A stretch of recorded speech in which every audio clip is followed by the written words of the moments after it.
Les États-Unis demandent l'aide à des groupes armés aux frontières de l'Iran. Ils demandent à ce que ces groupes les aident à faire tomber le pouvoir à Téhéran. Le plan consiste à faire intervenir les Kurdes dans la bataille. La Turquie et l'Irak grincent des dents déjà très fortement. Aussi, le front du combat s'élargit. Les États-Unis ont coulé un bateau iranien dans l'océan Indien. Ce qui veut dire qu'il est possible désormais de frapper les infrastructures ennemies au-delà du Moyen-Orient, donc où qu'il soit. Sur cette vidéo déclassifiée de l'armée américaine, on aperçoit un navire de guerre iranien, l'Iris Dena, avant d'être torpillé puis coulé par un sous-marin américain. L'Iran prend note. Abonnez-vous, likez et partagez. J'explique tout sur Pensez le Monde. Plusieurs fuites provenant de responsables américains et israéliens indiquent qu'un second front terrestre est envisagé. Ils envisagent d'ouvrir ça en Iran. Oui, ils veulent faire une invasion terrestre de l'Iran, donc envoyer des soldats sur le terrain pour prendre le contrôle du pays. L'idée n'est pas d'envoyer des soldats américains, c'est trop coûteux, c'est politiquement risqué, mais c'est d'utiliser les groupes kurdes iraniens basés au Kurdistan irakien. Les combattants pourraient donc traverser la frontière, créer des enclaves dans des régions kurdes d'Iran et tenter de déclencher en fait des soulèvements locaux afin de forcer Téhéran à diviser ses forces entre plusieurs fronts internes. Les groupes concernés ne sont pas les Peshmerga officiels du Kurdistan irakien. Ceux-là restent officiellement neutres, ils ne veulent pas s'impliquer. Ceux que Washington et Tel Aviv ont contactés, c'est plusieurs organisations kurdes opposées à l'Iran. Le principal mouvement est KDPI, le Parti démocratique du Kurdistan d'Iran, dirigé par Mustafa Hijri. Et ce groupe seul dispose d'environ 1000 à 2000 combattants. Il existe également le PJAK, le Parti pour la vie libre du Kurdistan. Ce groupe est considéré comme la branche iranienne du PKK et l'une des forces les plus expérimentées en termes de guérilla. À ces groupes s'ajoute le PAK, le Parti pour la liberté du Kurdistan, ainsi que le mouvement Komala dirigé par Abdullah Motadi. Toutes ces organisations se sont récemment regroupées dans une coalition appelée Coalition of Political Force of Iranian Kurdistan afin de coordonner leurs actions, tous ensemble. En fait, quand je l'ai dit, c'était avec le sourire parce que ça sentait la main de la CIA à tous les niveaux, même jusqu'au choix du nom de leur alliance. Ils n'exagèrent pas un peu. En tout cas, leur base principale se trouve dans le Kurdistan irakien, notamment autour d'Erbil, de Koya et de Sulaimania. Elle dispose essentiellement d'armes légères comme les fusils d'assaut et les lance-roquettes, parfois introduites clandestinement dans la région au cours des dernières années par les mêmes qui sont en train d'attaquer l'Iran aujourd'hui. La stratégie envisagée se déroulerait en deux phases. Dans ce qu'ils ont pensé, dans ce que les services américains ont pensé pour attaquer l'Iran. Ils ont donc pensé à ce que ça se déroule en deux phases. La première consiste en une campagne aérienne destinée à affaiblir les positions iraniennes le long de la frontière. Le second consiste donc à une infiltration de combattants kurdes depuis l'Iran vers les provinces iraniennes, en majorité kurdes, notamment le Kermanshah, la province du Kurdistan, tout autour de Sanataj et l'Azerbaïdjan occidental autour de Mahabat et du lac Urmia. L'objectif serait donc d'y établir des zones contrôlées par les insurgés et de provoquer un soulèvement beaucoup plus large contre le pouvoir iranien actuel. Cette opération est soutenue par une coordination américaine et israélienne. Les États-Unis pourraient fournir une couverture aérienne avec des drones et des frappes ciblées, tandis que la CIA serait chargée de l'armement et de la logistique. Le Mossad jouerait donc un rôle dans le renseignement et la coordination tactique. Donald Trump a personnellement contacté plusieurs dirigeants kurdes pour discuter de cette possibilité. Parmi eux, Mustafa Hijri du KDPI, ainsi que les dirigeants kurdes irakiens Massoud Barzani et Bafel Talabani. Les discussions auraient porté sur un éventuel soutien américain si les forces kurdes iraniennes décident de lancer une opération terrestre. La situation sur le terrain reste cependant confuse, parce que certains médias affirment que des centaines de combattants kurdes auraient déjà lancé des incursions depuis l'Irak. D'autres sources expliquent qu'aucune offensive massive n'a été confirmée. Les groupes kurdes démentent officiellement tout mouvement important et aucune preuve visuelle n'a été publiée. L'Iran a néanmoins réagi immédiatement.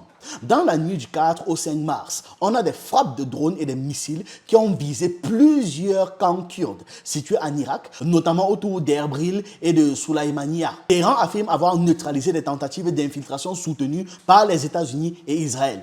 Officiellement, la Maison-Blanche dément tout plan visant à armer les Kurdes pour provoquer une insurrection en Iran. Mais il y a les appels téléphoniques avec Trump et les dirigeants kurdes qui ont été confirmés par cette même Maison-Blanche. Ce qui laisse donc penser que des discussions avancées sont bien en cours et non pas simplement des idées. Avant de poursuivre, si vous voulez apprendre des métiers du numérique, vous pouvez le faire sur Holacraft. Vous y trouvez des formations en animation, dessin, montage vidéo, graphisme, programmation, ma formation YouTube même et bien d'autres. Aussi, j'ai créé une chaîne YouTube secondaire pour plus de vidéos, Archives du Monde. J'analyse justement les archives du monde. Les vidéos sont différentes de celles que je publie ici. Je laisse le lien du site de formation et de la chaîne YouTube en description et en commentaire épinglé. Revenons au sujet. Le Kurdistan irakien essuie lui aussi les représailles de Téhéran. Ici, à Erbil, la capitale régionale, des zones résidentielles ont été touchées par des frappes. Tout porte à croire qu'il s'agissait d'un missile, qu'il est explosé avant de toucher le sol ou non. Les maisons environnantes ont été endommagées, y compris la nôtre. Les fenêtres et les vitres ont été brisées, le bruit était assourdissant. La région abrite un consulat américain, mais aussi des bases militaires utilisées par les États-Unis, des lieux devenus les cibles de multiples attaques iraniennes. Mais cette présence des Américains n'est pas la seule explication. La région sert depuis longtemps de base à des groupes d'opposition kurdes iraniens. Et selon des médias américains, la CIA travaillerait à les armer. Objectif, permettre un soulèvement et faire tomber le régime. La Maison-Blanche dément ces affirmations, mais reconnaît des échanges avec des dirigeants kurdes, comme le confirme ce chef d'une milice kurde irakienne. Des appels téléphoniques ont eu lieu entre Trump et le président du Parti démocratique. Ce ne sont pas que des rumeurs. Nous avons préparé tous les scénarios de guerre et en ce qui concerne la situation actuelle en Iran, nous sommes prêts à intervenir et à jouer un rôle de premier plan. Souvent considérés comme l'un des plus grands peuples sans État, les Kurdes sont environ 30 millions, dont une majorité importante vit en Iran, en Irak, en Syrie et en Turquie. Ankara, membre de l'OTAN, mène depuis longtemps une guerre contre sa propre minorité kurde et a soutenu la lutte contre la faction kurde syrienne. Il est donc peu probable que le pays accepte de voir les groupes kurdes proches de sa frontière être armés par un pays allié. Même si les États-Unis et Israël envisagent d'utiliser les Kurdes contre l'Iran, une réalité complique fortement ce plan. Le mouvement kurde est profondément divisé. Déjà, on commence par là. Parce qu'il existe plusieurs partis kurdes iraniens, parfois rivaux, avec des visions politiques et idéologiques très différentes, pas juste un peu. Certains sont nationalistes, d'autres marxistes, d'autres encore simplement opposés au régime iranien sans partager le même projet politique que les autres. Cette fragmentation rend toute coordination militaire difficile et donc ça limite la possibilité même de mener une offensive organisée sur le territoire iranien. Il faut également rappeler que certaines de ces organisations ont un statut très controversé. Vous voyez de quoi je veux parler. Par exemple, le PJAK constitue l'une des principales forces militaires kurdes actives contre l'Iran. Et ce groupe a été classé organisation terroriste par le Trésor américain en 2009. Et là, voilà les gens qui nous disent qu'ils combattent le terrorisme, qui appellent les terroristes à l'aide. Veulent les financer, si ce n'est même pas déjà le cas depuis longtemps. Ce mouvement lié au PKK, le Parti des travailleurs du Kurdistan, une organisation kurde marxiste longtemps engagée dans la lutte armée contre la Turquie. En 2025, le PKK a officiellement annoncé sa dissolution après l'appel de son leader, Abdullah Öcalan, à mettre fin aux luttes armées. Parce qu'il était fatigué. Mais le PJAK a refusé de suivre cette décision et a affirmé qu'ils ne vont ni être dissous et ils ne vont pas non plus déposer les armes. Cette situation crée un problème supplémentaire pour les États-Unis et Israël. Parce que utiliser un groupe lié au PKK risque de provoquer une réaction très forte de la Turquie, qui considère très sérieusement ces organisations comme des ennemis directs à la sécurité nationale de la Turquie. Or, la Turquie est un membre important de l'OTAN et a déjà montré par le passé qu'elle n'avait aucun problème et qu'elle était prête à intervenir militairement contre les groupes kurdes opérant près de ses frontières. Donc, toute opération impliquant le PJAK pourrait provoquer des tensions avec Ankara et ouvrir un nouveau front régional. Par ailleurs, la question kurde ne pose même pas seulement un problème extérieur. Elle pose aussi des tensions au sein même de l'opposition iranienne. Parce que Reja Pavalny, le fils du dernier Shah d'Iran, celui qui soutient l'Occident, c'est une figure centrale du mouvement monarchiste iranien en exil, vu qu'il vit aux États-Unis. Il voit lui aussi d'un très mauvais œil l'idée d'armer des groupes kurdes séparatistes. Parce que pour lui, ça représente en fait une menace pour l'intégrité territoriale de l'Iran. Les monarchistes exigent que les organisations kurdes s'engagent clairement en faveur de l'Iran unifié avant toute coopération politique. Cette position reflète un sentiment largement partagé parmi les nationalistes iraniens, y compris chez certains opposants du régime islamique. Beaucoup craignent donc que l'émergence de milices ethniques armées dans certaines régions du pays provoque une fragmentation de l'Iran. Dans ce contexte, même les Iraniens hostiles au gouvernement refusent de soutenir une opération menée par des groupes kurdes séparatistes. Un autre élément important concerne les capacités militaires réelles de ces groupes. Même en additionnant toutes les factions kurdes impliquées, on parle de quelques milliers de combattants. Face à eux se trouvent les gardiens de la révolution islamique, l'armée régulière de l'Iran et les milices basidj. Eux, ils représentent ensemble des centaines de milliers d'hommes. On envoie les Kurdes à la mort. Enfin, les mouvements d'opposition iraniens, souvent évoqués dans les discours politiques américains, n'ont en réalité que très peu d'influence à l'intérieur du pays, malgré les déclarations répétées selon lesquelles une révolution populaire pourrait éclater.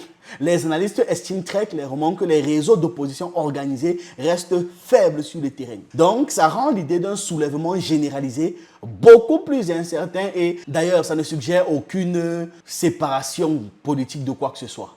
Voilà. Donc, pendant que la situation se tend autour de l'Iran et la question des Kurdes, il y a un autre développement militaire qui est en train de montrer que le conflit s'étend en fait au-delà des frontières immédiates du Moyen-Orient. Parce que voilà un événement très marquant qui a été révélé. C'est une attaque navale américaine dans l'océan Indien. Un sous-marin d'attaque de la marine américaine a torpillé et coulé un navire de guerre iranien. Oui. Selon les informations confirmées par le Pentagone, il s'agit de la frégate iranienne Iris Dena. C'est un bâtiment de classe Mudj. Les autorités du Sri Lanka ont indiqué avoir secouru les marins iraniens après ce qui semblait être une attaque de sous-marins contre le navire. Cet épisode est particulièrement notable parce que déjà, il s'agit de la toute première attaque connue d'un sous-marin américain contre un navire de guerre de surface depuis la Seconde Guerre tribale. C'est marquant. La dernière action comparable à peu près remonte à la guerre de Malouine en 1982 lorsque le sous-marin britannique HMS Contrecorps avait coulé le croiseur argentin RARA Général Belgrano. C'est un événement rarissime, une démonstration de force des États-Unis qui a coûté la vie à des dizaines de marins iraniens et qui est le signe d'une escalade dans la guerre qui embrase le Moyen-Orient et au-delà. Sur cette vidéo déclassifiée de l'armée américaine, on aperçoit un navire de guerre iranien, l'Iris Dena, avant d'être torpillé puis coulé par un sous-marin américain. Yesterday, in the Indian Ocean, an American submarine sunk an Iranian warship that thought it was safe in international waters. Instead, it was sunk by a torpedo. Quiet death. The first sinking of an enemy ship by a torpedo since World War II. L'attaque s'est déroulée au large du Sri Lanka, dans l'océan Indien. L'Iris Dena et son équipage revenaient d'une mission en Inde et naviguaient dans les eaux internationales au moment de l'attaque.